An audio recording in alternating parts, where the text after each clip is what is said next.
ఈ ప్రెస్ మీట్లో ముఖ్యంగా సోదరుడు నిరంతరం మాదిగల యొక్క అభ్యున్నతి కోసం పాటుపడుతూ నిరంతరం పోరాటం చేస్తున్నటువంటి సోదరుడు మందకృష్ణ మాదిగ గారికి, అదేవిధంగా తమ్ముడు నరేష్ గారికి, ఇతర తమ్ముళ్ళకి, ముఖ్యంగా మన ప్రెస్ మిత్రులందరికీ నమస్కారం. ఇది ఈ మాదిగ జాతి గోస, మాదిగ జాతికి సంబంధించినటువంటి బాధ వ్యక్తం చేయటానికే ఇవాళ ఇక్కడ ప్రెస్ మీట్ అనేది మీడియా ద్వారా, మీ ద్వారా, ఆత్మీయులైనటువంటి మీడియా మిత్రుల ద్వారా, మీడియా ద్వారా మాదిగ జాతికి, సర్వ ప్రపంచానికి తెలియజేయటానికే మేము ఈ కార్యక్రమం ఏర్పాటు చేసినాం. అరే మేమేం పాపం చేసినాము మాకు తెలియదు. స్వతంత్రం వచ్చి 75 సంవత్సరాలు అయింది. దీంట్లో 50% అంటే 83 ఎన్టీ రామారావు గారు అధికారంలో వచ్చేదాకా అసలు మాకు రాజకీయ రిజర్వేషన్లే లేవు. మా శ్రమని, మా ఓట్లను దోపిడీ చేసిండ్రు. ఒక ఎన్టీ రామారావు గారు వచ్చినాకనే మాలలతో సమానంగా రిజర్వేషన్లు అనేటువంటి అరుంధతీయులకే పెద్దపీట అని ఆ రోజుల్లో ఆయన మా కులానికి అండదండగా నిలిచి, ఆ అండదండగా నిలిచిన దాంట్లో ఎదిగిన వాన్నే మోత్కుపల్లి నరసింహులు. ఈ రాజ్యాధికారంలో భాగస్వాములు కావటానికి మమ్మల్ని అంటరాని వాళ్ళుగా చూడటం, అరే రిజర్వేషన్లు, మాకిచ్చిన రిజర్వేషన్లను కూడా మాకు కాకుండా చేయటం, ఇది ఎంతవరకు సమంజసం? వాస్తవంగా 83 వరకు చదువుకోనోనికి 2-3 ఇచ్చేది మా కులంలో, మాది కులం. మిగతా వాళ్ళంతా వేరే కులం, ముఖ్యంగా మాల సోదరులకు ఇచ్చారు, పర్వాలేదు. కానీ ఇప్పుడు ఈ ఎన్టీ రామారావు గారు ప్రవేశపెట్టినటువంటి ఈ మాదిగ జాతికి వాస్తవంగా కొంత మేల్కొల్పు వచ్చింది. రాజకీయాల్లో అందరూ భాగస్వాములు కావచ్చు అనేటువంటి ఒక అభిప్రాయాన్ని కూడా ఏర్పాటు చేసినాం. దాంట్లో భాగంగానే అన్ని పార్టీలు కూడా అదే మార్గాన్ని, చంద్రబాబు నాయుడు గారు కానీ, రాజశేఖర్ రెడ్డి గారు కానీ, లేకపోతే విజయభాస్కర్ రెడ్డి గారు కానీ, అదేవిధంగా మన చెన్నారెడ్డి గారు కానీ, వీళ్ళంతా కూడా రెడ్డి ముఖ్యమంత్రులు అయినప్పటికీ ఎంతో కొంత మాదిగ వాళ్ళను కూడా చూస్తూ వచ్చారు. మరి ఏంటో దురదృష్టం, మరి కాలం ఇంత మారిపోయింది. సమసమాజ స్థాపన కోసం రిజర్వేషన్ పెట్టినటువంటి అంబేద్కర్ యొక్క ఆలోచన విధానాన్ని రోజు రోజుకు ముందుకు తీసుకెళ్లాల్సినటువంటి అవసరం ఉంది. చదువుకున్న వాళ్ళు వచ్చారు, అన్ని వర్గాల్లో వచ్చారు, మాదిగ కులంలో కూడా వచ్చారు. అవునబ్బా, పోటీ చేయడానికి అర్హత లేదు, చాలామంది చదువు లేని వాళ్ళు ఉన్నారు, ఓ కాలంలో అడగలేదు ఇవ్వడంటే అది వేరు, అడుగుతున్నారు మేము పోటీలో ఉంటామని. అయినప్పటికీ మా రిజర్వేషన్లో తెలంగాణ వచ్చిన తర్వాత మాకున్న రిజర్వేషన్లో మాకు కాకుండా చేసే హక్కు రేవంత్ రెడ్డి గారికి ఎవరిచ్చారని నేను అడుగుతున్నాను. మాకు కాదని మమ్మల్ని పక్కన పెట్టి 80 లక్షల మంది మాదిగోళ్ళు ఉంటే, మాదిగ జాతి, నా జాతి ఉంటే పక్కన పెట్టేసి ఒక్క ఓటు లేనటువంటి వాళ్ళకు కూడా సీట్లు మంజూరు చేసిండ్రు. ఇది ఎంతవరకు సమంజసం? మేమనేది ఏంటంటే, మెజారిటీ అంటే 80 లక్షల మంది ఉన్నాం, 17 నియోజకవర్గాలను కూడా శాసించగలిగే స్థాయిలో మేమున్నాం. 17 నియోజకవర్గాల్లో అంటే 119 నియోజకవర్గాల్లో కూడా శాసించే స్థాయిలో మాదిగలు ఉన్నారు ఇవాళ. ఇంతమందిని కాదని మాదిగ జాతిని మొత్తానికే బొంద తీసి బొంద పెట్టేటువంటి పద్ధతి ఏ రకంగా కరెక్ట్ ఇది? నేను రేవంత్ రెడ్డి గారిని అడుగుతున్న, ముఖ్యమంత్రి గారిని. ఏమో ఇంటి వాకిలి చూసి ఇల్లాలు చూడమన్నారు. 4 రోజులు కాలేదండి, 4 నెలలు. ఇది 4వ నెల. 4 నెలల్లో సామాజిక న్యాయం వైపు పరిగెత్తదేమో రాష్ట్రమని నాలాంటోడు ముఖ్యమంత్రి రేవంత్ రెడ్డి కావాలని గొంతెత్తి మాట్లాడి మొట్టమొదట ముఖ్యమంత్రి రేవంత్ రెడ్డి కావాలని చెప్పింది నేను. నా జాతి మొత్తాన్ని కూడా ఓట్లేయమని చెప్పింది నేను. మొత్తంగా మాదిగ కులం ద్వారానే అధికారంలోకి వచ్చింది కాంగ్రెస్ పార్టీ. కాదంటారా? ఓట్ల శాతం తీయండి మీరు. మొత్తం బూతులలో మాదిగ జాతి ఉన్న ఏరియాలో ఉన్నటువంటి బూతులను తీసి చూసుకోండి మీరు. అంటే మా ఓట్ల విలువ మీకు తెలవటం లేదన్నమాట. మా ఓట్ల విలువ మీకు తెలవటం లేదు. ఇది చాలా దుర్మార్గం, బాధాకరం. మా విలువ ఏమిటో, మా శక్తి ఏమిటో ఇవాళ కేసీఆర్ తెలవలేదా? కేసీఆర్ గారు బాగలేడు, మాకు మంత్రివర్గంలో స్థానం లేదనే కదా మొత్తంగా కాంగ్రెస్ పార్టీ కోటేసింది. లేకపోతే ఆయనకి ఏమైనా మాకు పంచాదా? కేసీఆర్ గారు మాదిగలను సరిగా చూడటం లేదనే కదా నీ కోటేసింది.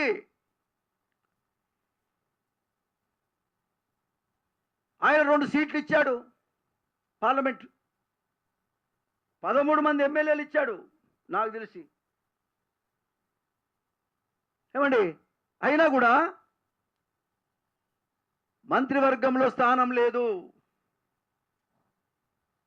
ఈ మంత్రివర్గంలో స్థానం అనేది ఎందుకు ఉండాలి అంటే, అరే వ్యవస్థాపరంగా మా జాతి కూడా రాజ్యాధికారంలో భాగస్వాములు కావాలి అనే కదా మొత్తంగా మాదిగలంతా వన్ సైడ్ అయ్యిండ్రు. రేవంత్ రెడ్డి గారిని ముఖ్యమంత్రి చేసినాం, నేను చేసిన నిన్ను అని నేను అంటున్నా. నేను ఇవాళ ఆ వర్గాల తరపున ఎవరిచ్చిండండి హక్కు నీకు? 80 లక్షల మందిని కాదని మరి ఇవాళ ఎవరో అనామకులు, లేదంటే అవసరం లేని వ్యక్తులకు మీరు వాళ్ళ పాపులేషన్ వైజ్ కూడా చూస్తే చాలా చిన్న పాపులేషన్ ఉన్నటువంటి వాళ్ళకి ఇవ్వాల్సిన అవసరం ఏమొచ్చింది? ఇచ్చినవే అనుకో. మరి మా జాతి సంగతి ఏంది? 80 లక్షల మాదిగల సంగతి ఏందో చెప్పండి మీరు ముఖ్యమంత్రి గారు. ఇది ఎంతవరకు సంబంధించిన నేను సభ్య సమాజాన్ని కూడా అడుగుతా ఉన్నా. మాకు 75 సంవత్సరాల్లో 35 సంవత్సరాలు అయితే మాకు రాజ్యాధికారంలో భాగస్వామ్యం లేనే లేదు. అంబేద్కర్ ఇచ్చినటువంటి అవకాశం మాకు లేనే లేదు. ఈ 35 సంవత్సరాల్లో ఎన్నడూ కూడా ఆంధ్ర వాళ్ళు పరిపాలన చేసినప్పుడు కూడా మాకు అన్యాయం జరగలేదు. ఆంధ్ర వాళ్ళు పరిపాలన చేసినప్పుడే బ్రహ్మాండంగా ఉండే. సమాజ స్థాపన వ్యవస్థలో కొంత మార్పు కోరుకుంటాం. ఎవరమైనా కొంత మార్పు కోరుకుంటాం. అరే ఆయన బాగలేడని నిన్ను అనుకుంటే నీకంటే ఇప్పుడు ఆయన బాగా అనిపిస్తున్నాడు. మరి బీజేపీ పార్టీ 2 పార్లమెంట్ ఇచ్చింది, కంటోన్మెంట్ కూడా ఇచ్చింది. బెటర్ కదా? మాకు రాజకీయాలకు ఏదో మేము సిద్ధాంతపరంగా ఉండాల్సినటువంటి జాతులం కాబట్టి మేమట్లా పడి ఉండొచ్చు. కానీ ఇది న్యాయమేనా? అవతల పార్టీలు 2 ఇస్తే నువ్వు ఒక్కటి కూడా ఇవ్వవా? 80 లక్షల మందికి ఒక్క సీటుకు మాకు అర్హత లేదా? ఒక్క సీటు మాకు ఇయ్యరా అండి ముఖ్యమంత్రి గారు? సమాజాన్ని కూడా మేము అడుగుతున్నాం, తెలంగాణ సమాజాన్ని. తెలంగాణ వచ్చింది ఇందుకేనా? దొరల కోసమేనా, పెత్తందారుల కోసమేనా, పేద వర్గాలకు కాదా? అసలు రిజర్వేషన్లు పెడితేనే మాకు అది ఇట్లుంది. అసలు రిజర్వేషన్లే లేకపోతే ఈ ఉండమ్మూడు కూడా మీరే లాక్కేసుకుంటారు తప్ప ఏమన్నా న్యాయం జరిగేదా? ఇది ఎంతవరకు సమంజసం? మాదిగ జాతిని మొత్తంగా బొందబెట్టాల్సినంత అవసరం ఎందుకు వచ్చింది? దీన్ని మేము సహించం. మేము ఒప్పుకునే ప్రశ్నే లేదు. అయ్యా ఒకసారి ఆలోచించండి. మా ప్రస్తుతములంతా యువకులు చాలామంది ఉన్నారు. నేను 40 ఏళ్ళ నుంచి రాజకీయాల్లో ఉన్నా. చాలామంది, నేను అంటే 30 ఏళ్ళు ఎమ్మెల్యేగానే ఉన్నా. నేను చాలామంది ముఖ్యమంత్రులను చూసిన. ఎన్టీ రామారావు గారు, విజయభాస్కర్ రెడ్డి గారు, చెన్నారెడ్డి గారు, రాజశేఖర్ రెడ్డి గారు, కిరణ్ కుమార్ రెడ్డి గారు, ఎన్ జనార్దన్ రెడ్డి గారు, అరే ఎంతమంది చూసినా నేను, చంద్రబాబు నాయుడు గారు, ఎంతమంది చూసినా. ఏ ముఖ్యమంత్రి కూడా ఆ రోజులలో ఇంకా పాతకాలంలో 35 ఏళ్ళ కింద అంటే అడిగేవాళ్ళు లేకుంటే ఇలా అడిగే కాలం వచ్చిన తర్వాత కూడా ఒక్కొక్క ఇంట్లో 2 సీట్లు ఇస్తారు. ఇలా వాటాలు పంచుకుంటున్నారు.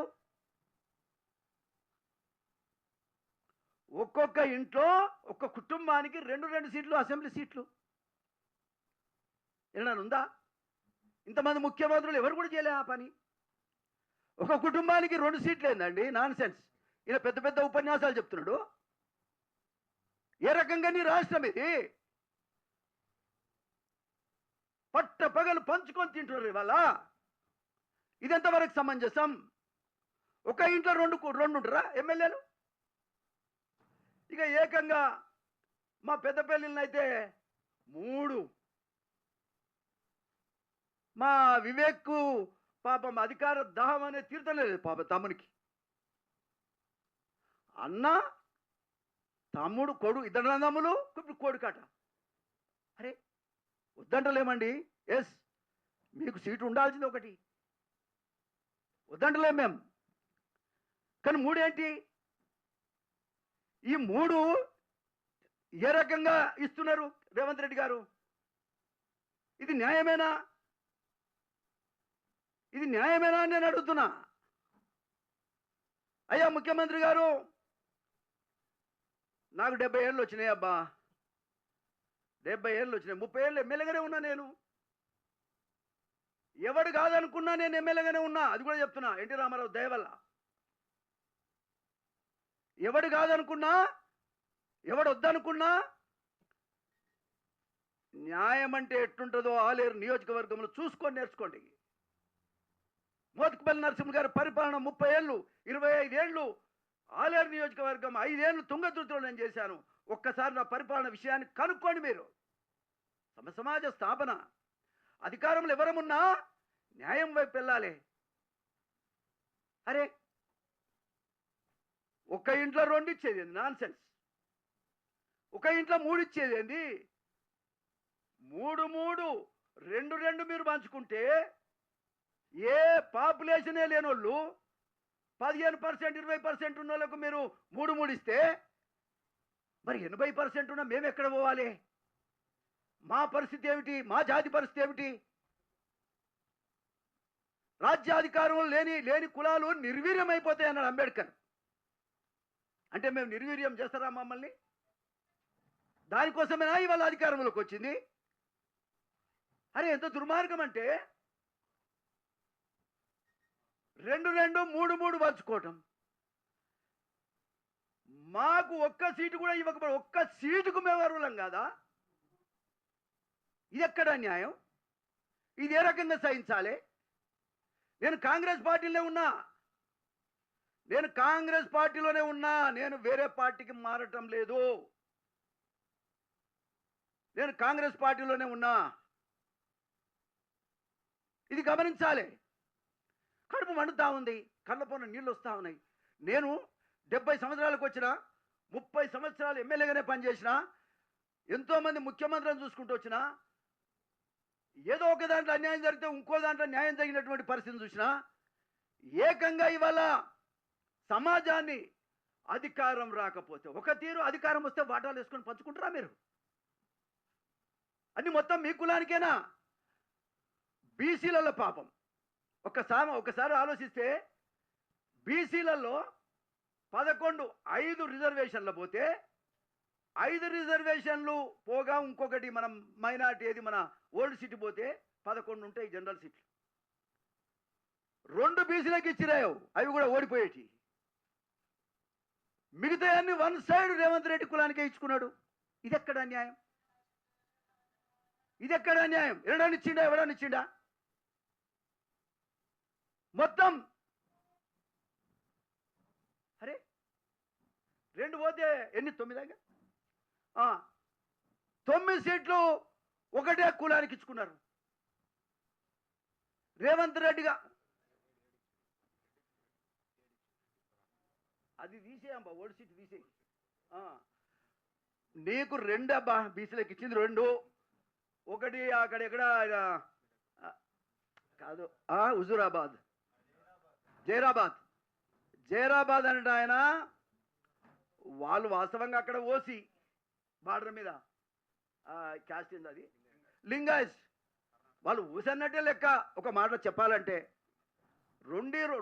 కర్ణాటక ఓసి 2 బీసీలకు ఇచ్చారు. మరి గమ్లోళ్ళు ఎక్కడ పోవాలి? గమ్లోళ్ళు పార్లమెంట్కి పోవద్దా? మాదిగోడు పోవద్దు, గమ్లోడు పోవద్దు, లేదంటే పద్మశాలి పోవద్దు, లేదంటే గొల్ల కుర్మలు పోవద్దు, లేకపోతే చాకలి మంగళోళ్ళు పోవద్దు. ఎవరు పోవద్దా పార్లమెంట్కి? పార్లమెంట్లో ఓన్లీ మీ కులం తప్ప వేరేవాడు ఉండొద్దా? ఇదెంతవరకు సమంజసం? రేవంత్ రెడ్డి గారు ఉపన్యాసం, నీకు లాగుడో వ్యక్త, నీకు ఘోషుడో వ్యక్త, ఎప్పుడు ఘోషకానే ఉంటావా? నీ స్థాయిని పెంచినాం కదా, ఏంటది? నీ పద్ధతి ఏంటి? నువ్వు మార్చుకోవాల్సిన అవసరం ఉంది. ఈ రకమైన పరిపాలన చేస్తే జాతులు అన్యాయం అయిపోయే కాలం వచ్చింది. నిజాం కాలంలో అంటే మాకు తెలియదు, కానీ కేసీఆర్ ఒక కుటుంబాన్ని చూసే మనం నిజాం పరిపాలన అంటే, ఇక్కడ 10 కుటుంబాలు వాటాలు వేసుకొని పంచుకుంటారు. మీరు ఎందుకే మీకు అధికారం? సేవ చేస్తారా మీరు? సేవ చేస్తున్నందుకండి, సేవ చేయడానికేనా ఈ అధికారాన్ని పంచుకోవటం? ఎమ్మెల్యేలు ఒక కుటుంబానికి 2 చేసుకోవటం దేని కొరకు మీరు చేస్తున్నారు? మీరు సేవకులా, దోపిడీదారులా? కాబట్టి నేను ఇవాళ క్లియర్గా చెప్తున్నా ఏంటంటే, మీ వైఖరిలో మార్పు రాకపోతే ఈ రాష్ట్రం విచ్ఛిన్నమయ్యే పరిస్థితి ఉన్నది. ప్రమాదంలో పడ్డం ఇవాళ మనం. ఒక కాలంలో పటేల్ పట్వారి విధానాన్ని ఎన్టీ రామారావు గారు రద్దు చేస్తే, రేవంత్ రెడ్డి గారు వచ్చినాక దాన్ని పునరుద్ధరించింది. ఇప్పుడు దాన్ని పునరుద్ధరించిండండి. ఇది న్యాయం కాదు. మేము కోరుతుందల్లా సమసమాజ స్థాపన వైపు వెళ్ళాలి రాష్ట్రం. మా జాతిని నిర్వీర్యం చేసేయాలని కుట్ర జరుగుతూ ఉంది. ఇది మేము ఓర్చుకోలేక ఇలా మీతో మాట్లాడుతూ ఉన్నాం మీడియా ద్వారా. రేపు ఏబిసిడి వస్తుందండి. మా తమ్ముడు మందకృష్ణ ఈ 25 ఏళ్ల నుంచి ఈ పోరాటం జరుగుతూ ఉంది. అందరం కూడా దాంట్లో భాగస్వాములమే. ఎదురు చూస్తూ ఉన్నాం ఎప్పుడు వస్తుందని. మరి రేపు పార్లమెంట్లో బిల్లు వస్తే మాట్లాడడానికి ఒక మాదిగోడు వద్దా? మాట్లాడడానికి మాదిగ కులస్తుడు ఒక్కడు కూడా పార్లమెంట్లో లేకపోతే ఏం మాట్లాడాలి? ఇప్పుడు ఎవరైతే రిజర్వేషన్ వ్యతిరేకమో వాళ్ళందరూ ఎంపీలు అయినారు అనుకో రేపు పొద్దున, మరి మా పరిస్థితి ఏమిటి? ఆ బిల్లు మీద మాట్లాడి అసలు ఉద్యమం వస్తుందే తెలంగాణ నుంచి మందకృష్ణ నాయకత్వంలో. మరి ఇక్కడ ఈ బిల్లు రేపు పొద్దున పార్లమెంట్లో వస్తే ఆ బిల్లును వచ్చినా రాకపోతే ఎందుకు రాలేదని అడిగేటోడు కావాలి మాకు. వస్తే దాన్ని సపోర్ట్ చేసేటోడు కూడా కావాలి. ఒక మాదిగ అతను, ఒక మాదిగ బిడ్డ, మా కులస్తుడు పార్లమెంట్లో ఉండొద్దా? అంటరాని వాళ్ళను చేసినట్టుగా చేస్తూ ఉన్నారు. నిజంగానే అంటరానితనానికి రేవంత్ రెడ్డి గారి ప్రభుత్వం పాటిస్తూ ఉంది. ఇదే రకంగా సహించాలి. ఇదే రకంగా సహించాలి. పార్లమెంటుకు ఏ విధంగా ఏబిసిడీలు అడిగేవాడు కానీ మాదిగ కులస్తులు అనేవాడు ఒక్కడు కూడా పోకుండా చేసే కుట్ర ఇవాళ ఈ రాష్ట్రంలో జరుగుతున్నది. మమ్మల్ని నెట్టేస్తున్నారు, మమ్మల్ని దూరం కొడుతున్నారు, మమ్మల్ని పొందబెట్టే ప్రయత్నం చేస్తున్నారు. మా ఏబిసిడి రాకుండా కుట్ర. అరే ఎవరో రిజర్వేషన్లకు వ్యతిరేకమని ఉపన్యాసం చేస్తాడు సర్జికల్ స్ట్రైక్ అంట. నువ్వు మా మీద చేస్తున్నావా దొరా? సర్జికల్ స్ట్రైక్ ఎక్కడ ఏం జరుగుతుందో మాకు తెలియదు కానీ తెలంగాణలో రేవంత్ రెడ్డి గారు సర్జికల్ స్ట్రైక్ మా మాదిగోళ్ళ మీద చేస్తున్నాడు. ఆయన మా మాదిగోళ్ళ మీద చేస్తుండ అబ్బా, మమ్మల్ని బొంద పెడుతున్నాడు. మేమెట్టుకోవాలి ఈ రాష్ట్రం నుంచి? అసెంబ్లీ సీట్లకు వస్తే కూడా 9 ఇచ్చాడు మాకు. పార్లమెంట్ సీట్ ఒక్కట్లేదు. మా జనాభా 80%, 80 లక్షల మంది మేమున్నాం. మేము మాదిగలం ఎక్కడ ఓటేస్తే గట్టే గెలుపు.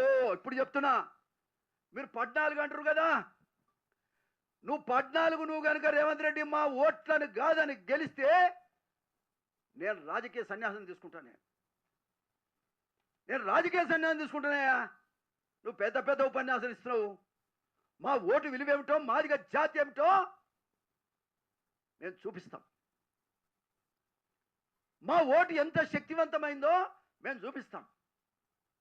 మాతో పాటు బడుగు బలహీన వర్గాలైనటువంటి బీసీ కులాలను కూడా నేను విజ్ఞప్తి చేస్తా ఉన్నా, పౌరుషం ఉండాలి మనకి. ఎందుకు గమ్లోలకు లేదు సీటు పార్లమెంటుకు పోవటానికి? ఎందుకు పద్మశాయిలకు లేదు? పార్లమెంటు కూర్చోవడం అర్హత లేదా? ఒళ్ళ కురుమలకు లేదా? చాకలి మంగళంలోకి లేదా? మిగతా కులాలకు లేదా? యువకులారా మీరు ఆలోచించండి. చదువుకున్న అన్నదమ్ములారా మీరు ఆలోచించండి. ఇది ఏ కాలంలో మనం ఉన్నాం? కంప్యూటర్ కాలంలో మనం ఉన్నాం. ఇదేం న్యాయం? ఎక్కడి న్యాయం? మా గొంతు కోసి మమ్మల్ని సమాప్తం చేసేటువంటి రాజకీయంగా, ఆర్థికంగా, సామాజికంగా మాకు ఏ రకంగా ఎదుగుదల లేనటువంటి నిర్ణయాలను మేము వ్యతిరేకిస్తున్నాం. దళితులారా, మాదిగ బిడ్డలారా, లెండి. నీ హక్కు, నీ ఓటు విలువ ఏమిటో చూపించు. రేవంత్ రెడ్డికి ఒకసారి కనువిప్పు కావాలి. ఇక ముందు ఎవడు కూడా మన తెరువు రాకుండా, ఇంకొకసారి జాతికి అన్యాయం జరగకుండా అడ్డా తిరిగి మీరు మాట్లాడండి. పార్లమెంట్ ఎన్నికల్లో రేవంత్ రెడ్డి గారి నిర్ణయాన్ని నిలదీయమని నేను విజ్ఞప్తి చేస్తున్నా. అన్ని గ్రామాల్లో ఉన్నటువంటి నా దళిత, ముఖ్యంగా మాదిగ బిడ్డలందరికీ, అక్కలకు, చెల్లెలకు, అన్నదమ్ములకు, యువకులకు ముఖ్యంగా నేను విజ్ఞప్తి చేస్తున్నా, లెండి బిడ్డ, లెండి. లెండి. ఎవడెవడి కోసమో లేస్తారు మీరు. అక్కడికి రాని కోసం, దానికోసం లేస్తారు మీరు. ఇది మన కోసం, మన జాతి కోసం లేవండి. మన జాతి కోసం అడ్డం నిలబడండి. అడ్డం నిలబడండి.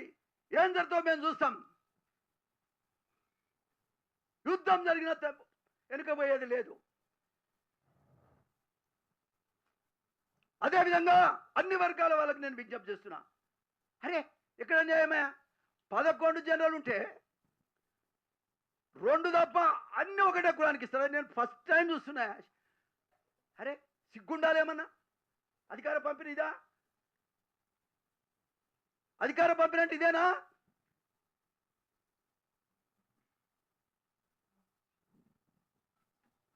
కాబట్టి దీన్ని ఏ రకంగా కూడా సహించేది లేదు. నేను కృష్ణమాదిగ, మా అన్ని దళిత సంఘాలు, మాదిగ సంఘాలు వాళ్ళకి అందరికి నేను విజ్ఞప్తి చేస్తున్నా, మీకు ఏమైనా చిన్న చిన్న పొరపాటు మీకు ఉంటే అవి పక్కన పెట్టండి. ఇది మోత్కుపల్లి గారి పిలుపు. రండి, అందరం కలిసి పనిచేద్దాం. నాకు 70 ఏళ్ళు వచ్చినాయి. దీన్ని నేను చూడలేకపోతున్నా. ఒక పూట అన్నం తినలేకపోతున్నా. నాకు బీపీ, షుగరు రోజు రోజు పెరుగుతా ఉన్నాయి. మొన్న హాస్పిటల్ పాలైనా నేను. అర్థం చేసుకోండి. ఈ సమయంలో కనుక మనం మేల్కోపోతే రాబోయే కాలంలో, ఇవాళ దీంట్లో ఇవ్వలేదు, రేపు అసెంబ్లీలో మొత్తం వేయరు, మనం ఏం చేస్తాం? ఈ 15 రోజులు ఎవరు నిద్రపోయేది లేదు. ఎవరండి శ్రీహరి? శ్రీహరి అనేవాడు మాలమ్మాదిగల దగ్గర వాళ్ళ నోటికాడి బుక్క గుంజుకొని బతుండని మా ముఖ్యమంత్రి గారు చెప్పారు. మాలమాదిగల బుక్కను గుంజుకొని బతున్నాడినా ఈయన కులమేందో ఎవరికి తెలియదు, విచారణ వెయ్యాలని ముఖ్యమంత్రి గారు చెప్పారు. స్వయంగా ముఖ్యమంత్రి గారు చెప్పారు. అరే మా బుక్క గుంజుకుంటాను నువ్వు చెప్తే మేమేదో అబ్బా రేవంత్ రెడ్డి గారు రేపు పొద్దున ముఖ్యమంత్రి అయితే మన బుక్క మనకు వస్తుంది, మాకు న్యాయం జరుగుతుంది అనుకుంటే బుక్క కాదు కదా, మొత్తం చంపేస్తున్నాం మమ్మల్ని అందరినీ. అతని అవసరమా నీకు? ఏమిటి కోసం ఇంతమంది మీ విలవిల కొట్టుకుంటుంటే ఆ వ్యక్తిని సంతోష పెట్టాల్సిన అవసరం ఏమొచ్చింది? నేను కేసీఆర్కు 100 సార్లు చెప్పిన, కేసీఆర్కు 100 సార్లు చెప్పిన అతను జనరల్ ఇవ్వండి కానీ ఎస్సీ కాదు, మాల కాదు, మాది కాదని గత 20 ఏళ్ళు చెప్తున్నాను నేను. ఇలా కొత్తగా చెప్పడంలే. కేసీఆర్ వినకపోయా, ఇప్పుడు ఆయనకు బుద్ధి వచ్చింది. ఎటువంటి వాడు టికెట్ ఇచ్చి పైసలు కూడా ఇచ్చిండట, కోట్ల రూపాయలు ఇచ్చిండట. ఇక సంఖ్య చెప్తే మళ్ళీ ఆయనకు మంచిది కాదు. కోట్ల రూపాయలు ఇస్తే మూట కట్టుకుంటూ మెల్లగా కెనాల్ దాటాడు పోయిండు. అది ఎండిపోయిందిగా, ఇప్పుడు బిర్రుగుంది, ఇళ్ళకి వచ్చేసి. ఆయన మొన్న మీటింగ్లో చెప్తాడు, ఎవరు ముఖ్యమంత్రి గారు, శ్రీహరి లాంటి మహనీయుడు లేడట. మరి వంగి కాలు మొక్కిగా ఏం మాట్లాడి, శ్రీహరి లాంటి గొప్పవాళ్ళు లేడు, అందుకనే ఆయన పాట తీసుకున్నాడు. ఆయన అరే నీ ముఖ్యమంత్రి పదవి వద్దని నువ్వు భయపడుతున్నావేం కానీ మమ్మల్ని అండగా పెట్టుకో. ఎన్టీ రామారావు పదవి పోతే ఊకున్నామా? మళ్ళా తీసుకొచ్చి నెల రోజుల లోపల బాబు తీసుకొచ్చినాం. మా ప్రజలు పేదోళ్ళు నీకు అండగా నిలబడలేమా? నేనైతే నిలబడి నీకోసమే నా శేష జీవితాన్ని అంతా కూడా నీకు అడ్వైజ్ చేస్తూ బతుకుదామనుకున్నా. కానీ ఇవాళ మమ్మల్ని ఇవాళ రాజకీయంగా ఎదగకుండా మా జాతి మొత్తాన్ని ఇవాళ నువ్వు బొంద పెడుతున్నావు. ఏ రకంగా కూడా ఇది న్యాయం కాదు. మా కన్నీరు ఉత్తగబోదు. నేను అంటున్నా కదా, నీకంటే కేసీఆర్ నయం అనే పరిస్థితి వచ్చింది. 3 రోజులనే పొలాలు ఎండిపోతున్నాయి, కరెంటు లేదు, దళిత బంధు లేదు, అదేంది రైతు బంధు లేదు, తులం బంగారం లేదు. ఏమయ్యా అవేంటి? కాదు అయ్యో 2500 మహాలక్ష్మి అంట. ఏ లక్ష్మో? ఏ లక్ష్మి లేదు పేదోనికి. రియల్ ఎస్టేట్ వ్యాపారం జరుగుతుంది. రియల్ ఎస్టేట్ వ్యాపారులే ఇప్పుడు నీ దగ్గరికి వస్తున్నారు తప్ప ఎవడొస్తుండే పేదవాడు? ఏదో మాది ప్రజాపాలన అని పెద్ద పెద్ద మాట్లాడుతున్నారు. 3 రోజులు ఆ ప్రగతి భవన్ దగ్గర ఏదో పెట్టిర్రు, మూసుకొని పోయిర్రు. ఏడ జరుగుతుంది? ఏనాడు చూడు ముఖ్యమంత్రి గారు, ఏం పని ఉన్నది నీకు? ఏమీ లేనోన్ని కూడా నేను ముఖ్యమంత్రి చేసినాం. కారణం యువకుడు, ఒక ప్రోగ్రెసివ్ ఐడియాలతో పోతాం అనుకున్నాం తప్ప నువ్వు ఫ్యూడల్ విధానంలో పోతున్నావు. దీన్ని మేము ఏ రకంగా సహించేది లేదు. ఏ ఒక్క స్కీమ్ కూడా ఇప్పటిదాకా నువ్వు కాన్సన్ట్రేట్ చేస్తలేవు. పైసలు లేవు. మరి పైసలు ఉంటే నువ్వెందుకా? పైసలు లేకున్నా చేయగలిగినోడే సమర్థుడు. ఇదేమి వ్యాపార సంస్థ కాదు కదా, ప్రజా సంస్థ. కాబట్టి వల్ల ముఖ్యమంత్రి గారికి ఒకటే ఈ సందర్భంగా నేను తెలియజేస్తా ఉన్నా, మాదిగ జాతి లేచి నిలబడుతున్నది. నేను ఇంతకుముందు కూడా చెప్పాను, 14 సీట్లు కనుక నువ్వు గెలిస్తే నేను రాజకీయ సన్యాసం చేస్తా. నాకు అవసరమే లేదు. ఎన్టీ రామారావు గారి దయ వల్ల నేను అన్నీ చూశాను, అన్నీ చేశాను. I don't care. అందరికి తెలిసింది. నీతికి నిజాయితీకి మారుపేరుగా బతికిన మోతుకుపల్లి నరసింహులు మాదిగోడి పరిపాలన ఎట్లుంటుందో చూపించా నేను. 3 రోజులు కాలేదు, 3 రోజులు కాలేదు నువ్వు వచ్చి అధికారంలోకి వచ్చి, ఆయనకి రాబోయే కాలం అంతా ఏం చేయాలనుకుంటున్నావు మా జాతిని? మోడీ వస్తే రిజర్వేషన్లు తీసేస్తాడట. ఫేక్ ఫేక్ స్టేట్మెంట్ ఇస్తున్నారు. ఓకే, మరి నువ్వేం చేస్తున్నావు? ఎప్పుడు తీసేస్తాడు చూద్దాం కానీ, తీసేసినాడు ఆ సంగతి ఏందో చూద్దామా కానీ, ఇప్పుడే నువ్వు మా గొంతుకు వస్తావు కదా. మాకు రిజర్వేషన్ లేకుండా చేసినావు కదా, రిజర్వేషన్ లిస్టులో నుంచే మా జాతిని తీసేసినావు కదా, ఓటర్ లిస్టునే మాది వాళ్ళు 80 లక్షల మందిని లేకుండా చేసినావు కదా. అసలు మాకు జీవితమే లేకుండా చేయాలని ప్రయత్నం చేస్తున్నావు. ఇది చేస్తావు, రేపు ఎమ్మెల్యేలు లేకుండా చేస్తావు, రేపు ఉద్యోగాలు లేకుండా చేస్తావు, మా పిల్లలను చదువుకోకుండా చేసినట్టు కనబడుతుంది. భయం అవుతుంది నీ పరిపాలన చూస్తుంటే నాకు. కాబట్టి ఏ పరిస్థితుల్లో మాదిగ బిడ్డలందరికీ నేను విజ్ఞప్తి చేస్తా ఉన్నా, దయచేసి మీరు లేవండి, హక్కుల కోసం పోరాడండి, రాజ్యాంగపరంగా మనకి ఇచ్చినటువంటి హక్కును కాపాడుకోండి. కాపాడుకోకపోతే మనకు భవిష్యత్తు లేదు. రేవంత్ రెడ్డి పెద్ద కుట్ర చేస్తున్నారు. కుట్రను తిప్పికొట్టాలంటే ఖచ్చితంగా రేపు జరగబోయే ఎన్నికల్లో ఈ 119 నియోజకవర్గాల్లో మన శక్తి ఏమిటో చూపించండి. ఇట్లాంటాడంట, వాళ్ళదేముంది రైట్గా తీసుకోరి, పైసలు ఇస్తే వాళ్ళే ఓట్లేస్తారే. నీ పైసలు పాస్ గూలా. అసలు నిన్న జరిగే ఎన్నికల్లో మరి టీఆర్ఎస్ పార్టీ వాళ్ళు అధికారంలో ఉన్నారు, పైసలు బాగిచ్చినా అంటున్నారు. ఎవరిని గెలిపించారు సార్? పైసలు గెలిపించరా, న్యాయాన్ని గెలిపించరా? అక్కడ ఏదో అన్యాయం జరిగిందని ఇక్కడ ఓటేసిరా లేదా? నువ్వు గైనవా లేదా? నీతి తప్పినవు నువ్వు. నీతి రీతి 2 తప్పిన ముఖ్యమంత్రి గారు. మమ్మల్ని విలువమని చెప్తున్నా నేను. అరే పిలువయా పోని, నేను పార్టీలో ఉన్నా, నా పార్టీని నేను ఓడించుకోలేను కదా. నన్ను పిలువు, మా కులపలను పిలువు అని నేను దీక్ష చేసిన. ఆయన చెవులకు వినబడతానే లేదు. అప్పుడే వామ్మో, చెవులకు వినబడే పరిస్థితే లేదు. మమ్మల్ని పిలువు, ఎందుకు ఇయ్యలేకపోయినావో చెప్పు. నెల రోజుల నుంచి నేను ఫైట్ చేస్తున్నా, నువ్వు ఎందుకు ఇయ్యలేకపోతున్నావు? ఏంటి కారణం? నీకేం కష్టం వచ్చింది? మేము నిలబడతాం కదా. లెక్క లేదమ్మ కదా, లెక్క లేదు. మేమంటే లెక్క లేదు, నా జాతి అంటే లెక్క లేదు బిడ్డ. మాకు ఏడుపు ఒక్కటే మిగిలింది. మా చావు చూద్దామనుకుంటున్నారు వీళ్ళు. నిజంగా చెప్తున్నా, గత నెల రోజుల నుంచి ఒక్క పూట నాకు అన్నం తినపోయలేదు, నిద్ర పడతలేదు. అంటే మా అమాయకత్వాన్ని చూసి నెట్టేస్తున్నారు మీరు. మా అమాయకత్వాన్ని ఆసరా తీసుకొని పెద్ద పెద్దోళ్ళకు టికెట్లు ఇస్తున్నారు మీరు. మా అమాయకత్వాన్ని, అరే మేము పేదోళ్ళమైనా నీతిమంతులయ్యా, మాదిగోడు ఓ మాటిస్తే మాటకు నిలబెట్టాడు మాదిగ కులస్తుడు, లేకపోతే ప్రళయమే వచ్చేది కదా, దేనికైనా సర్దుకపోయేటోడు. అందుకని ఇక సర్దుకపోమని ఇట్లా చేస్తుర్రా. ఇదేనా మీరు చేసేది? ఈ సర్దుకపోవుడు గిర్దుకపోయి ఇప్పుడు లేనే లేదు. నేను శవమైనా పర్వాలేదు ఎన్నికల్లో.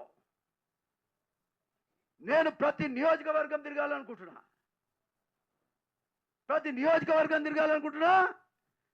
ఈ పార్లమెంట్ ఎన్నికల్లో మా మాదిగల యొక్క శక్తి ఏమిటో చూపించాలనేది నా ఉద్దేశం.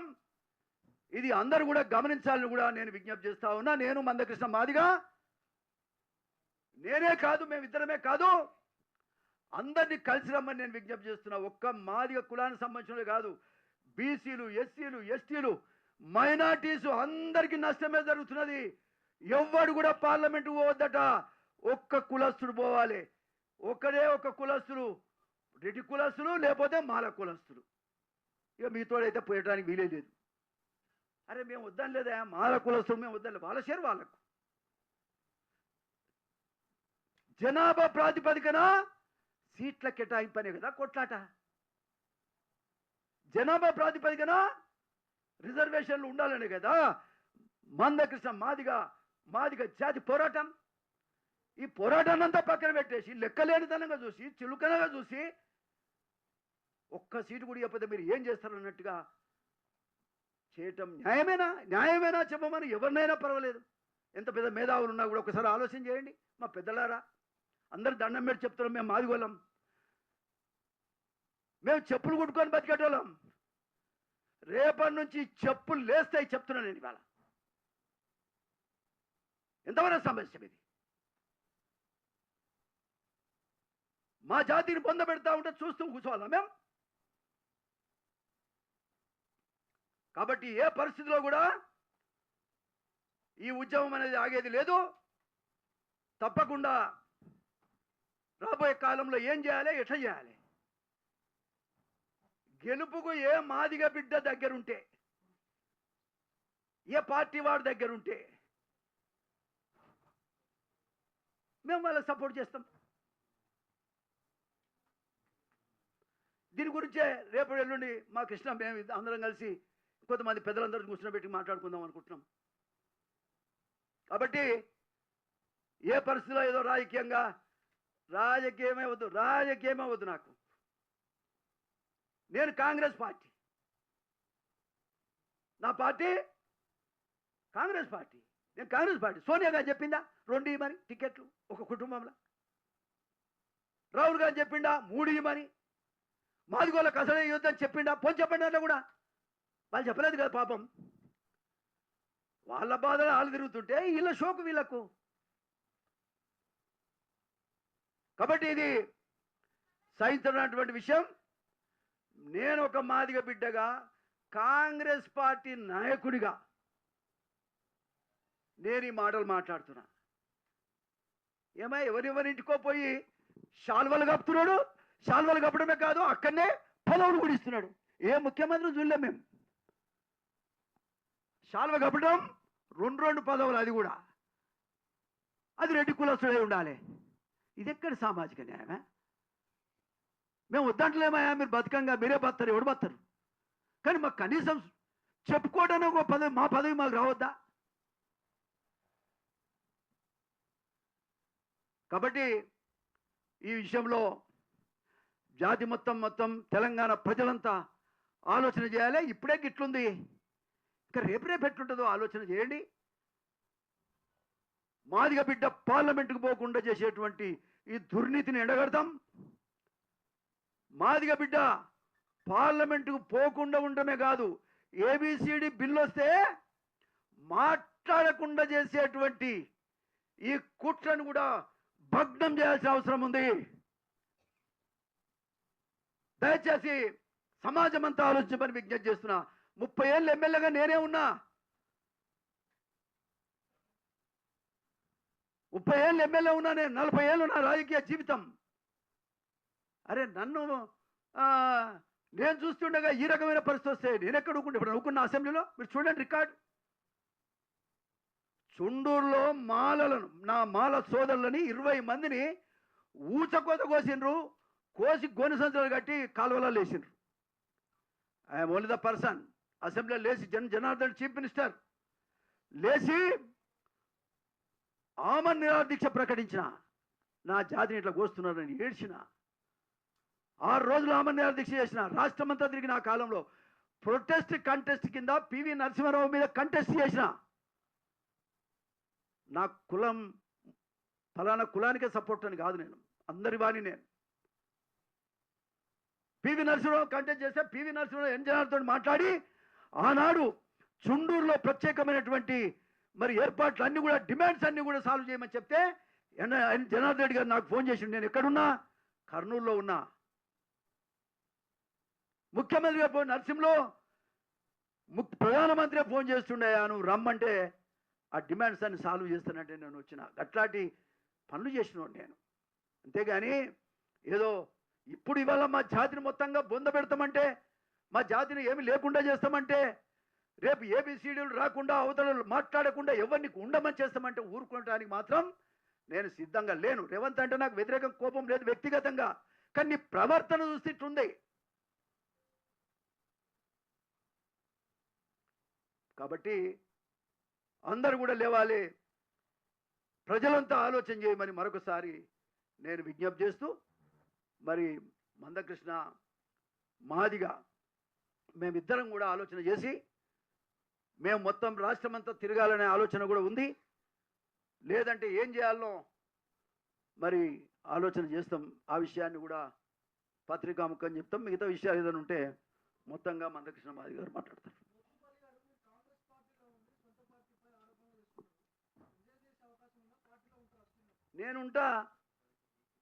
నేనుంటానండి, నాకు హక్కు ఉంది. సోనియా గాంధీ గారు నన్ను తీసేసిరా?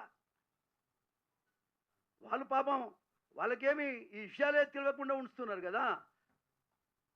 రేవంత్ రెడ్డి గారు ఏ దేశంలోనేమో కాంగ్రెస్ గవర్నమెంట్ లేదు, వాళ్ళు మొత్తం గవర్నమెంట్ కావాలని వాళ్ళు తిరుగుతున్నారు. రేవంత్ రెడ్డి గారు ఇక్కడ మన కర్ణాటకే తప్ప గవర్నమెంట్లు. కాబట్టి ఇష్టం వచ్చినట్టు నన్ను ఇప్పుడు ఏం చేస్తారులే అన్నట్టుగా ఆయన చేసే ప్రయత్నం అంతా చేస్తూ ఉన్నాడు. నేను కాంగ్రెస్ పార్టీలనే ఉండాలనేది నా ఉద్దేశం. ఉంటా. ఆ విషయము మేమిద్దరం మాట్లాడుకుంటాం. మా జాతికి సంబంధించిన పెద్దలు కూడా కొంతమంది ఉన్నారు, అందరితో మాట్లాడి ఏం చేయాలో నిర్ణయం చేస్తాం. కృష్ణ గారు చెప్పినటువంటి ఈ దీక్షా కార్యక్రమం, దీనికి 119 నియోజకవర్గాల నుంచి ఉన్నటువంటి నా మాదిగ జాతి బిడ్డలారా, ఇది మన జీవన్మరణ సమస్య, మన ఆత్మ గౌరవ సమస్య, అసలు మనం ఉన్నామా లేదా తెలంగాణలో చూపించుకోవాల్సిన సమస్య. మన జాతి మొత్తాన్ని నిర్వీర్యం చేసే ఒక కుట్ర జరుగుతూ ఉన్నది. దీన్ని ఎదుర్కోవాల్సినటువంటి అవసరం ఉంది. కాబట్టి అందరూ కూడా కదిలి ఎవరెవరికో దప్పులు కొడతాం. అవకాశం ఉంటే ఎక్కడికక్కడ దప్పులు కూడా తీసుకొని మీరు 4వ తారీఖు నాడు దయచేసి అందరూ కూడా హైదరాబాద్ వచ్చి పెద్ద ఎత్తున దీక్షా కార్యక్రమాన్ని విజయవంతం చేసి మన ఐక్యత, మన బలం, మాదిగ బలిగం ఎంతుందో చూపించాల్సిన అవసరం ఉందని మరొక సందర్భంగా నేను ప్రజలందరికీ విజ్ఞప్తి చేస్తున్నా. మాకు తోడుగా రావాల్సిందిగా అన్ని కులాల వాళ్ళను కూడా విజ్ఞప్తి చేస్తున్నా. అందరికీ నమస్కారం.